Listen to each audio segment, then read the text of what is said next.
India's Jet Airways is on the verge of collapse, and state-run banks want the founder and chairman of the carrier to reduce his stake and step down to avert thousands of job losses.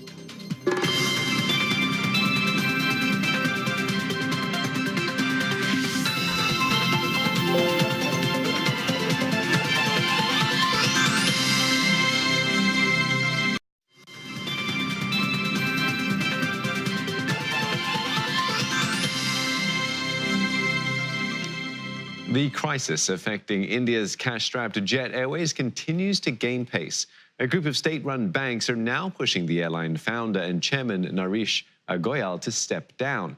And they want Mr. Goyal to reduce his stake in the company to as low as 10% from his current 51% majority.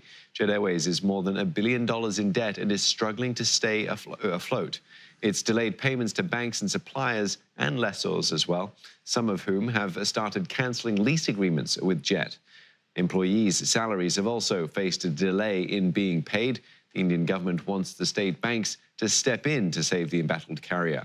Prime Minister Narendra Modi wants to avert a crisis within the airline and, more importantly, the loss of thousands of jobs just weeks ahead of a general election, with unemployment numbers in India being at their highest. Now, for more on this, we're joined by Mark Martin, founder and CEO of aviation consultancy Martin Consulting. He joins us from Mumbai. Mark, thanks for speaking to us this evening. Firstly, just give us a quick picture of what's behind Jet Airways' financial crisis. Good evening, and thanks for having me on Channel News Asia.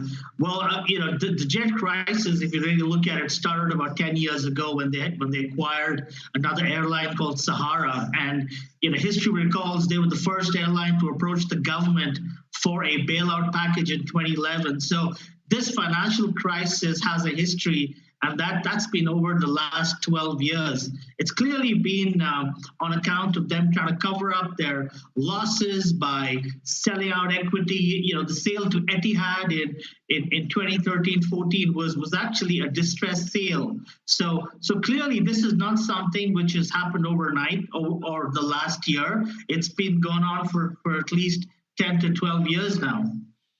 Well, Jet Airways founder Naresh Goyal is said to have a tight rein on the company and has been holding onto a stake of over 50%, a 51% majority, in fact. He must have been playing a key part in what's been going on with the airline, given his history with the airline. Oh, yeah. I mean, it's the same logic when you look at it, when you talk about a board-run airline and a promoter-backed airline. You pretty much put your skin in the game. And we've seen that with, Emirates Airline and, how Sheikh Maktoum turned it around and made it what it is today himself with his leadership. And that's more or less how we see, Naresh and a couple of other promoter-backed airlines. For example, Tony Fernandez is a very good example of that. And, the equity that he has at the moment, he commands a lot of goodwill with the people he has in the airline, and that's also been a challenge as well as it's been an advantage, because he has better control with his human resources. But the banks are well justified with asking him to reduce his equity down to about 10%, because I think it's very clear Jet is in a phase of survival. And if the banks want to really put in a turnaround package, they need to have total control of the organization. Well, Jet is in talks as well with investors. You mentioned Etihad being one of them. They already have quite a stake in the airline. Do you think Jet will be able to find other buyers or other investors as well? Or will Etihad, in fact, be interested in upping its stake?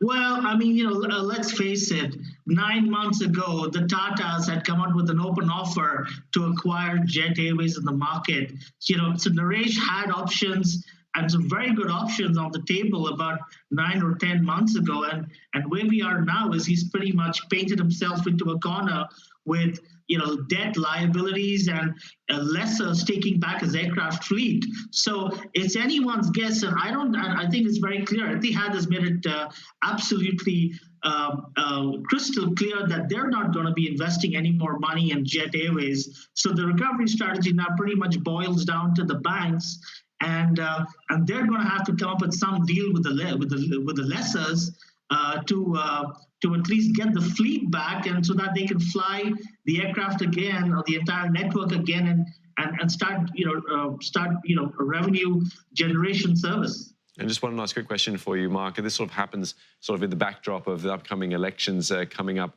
just around the corner. Is there anything really at stake here for the Modi government? Well, I mean, let's face it, the government really would not like to have a company fail this miserably. And this clearly is an attempt by the government to send in a government-backed fund, government banks, to at least try and ensure Jet doesn't fold up. Now, how successful they'd be in that exercise, it's anyone's guess. I think time should tell. But for this to work, it's not just the government. You also going to convince a lot of people out there to back Jet Airways, and that includes aircraft leasing companies and fuelers, airports, and maintenance service providers. So it's a tricky situation. It's complicated, but we're hoping that they get over this phase and it works fine for everybody. Okay, we'll have to watch and see. Thanks very much for that, Mark Martin, founder and CEO of Martin Consulting.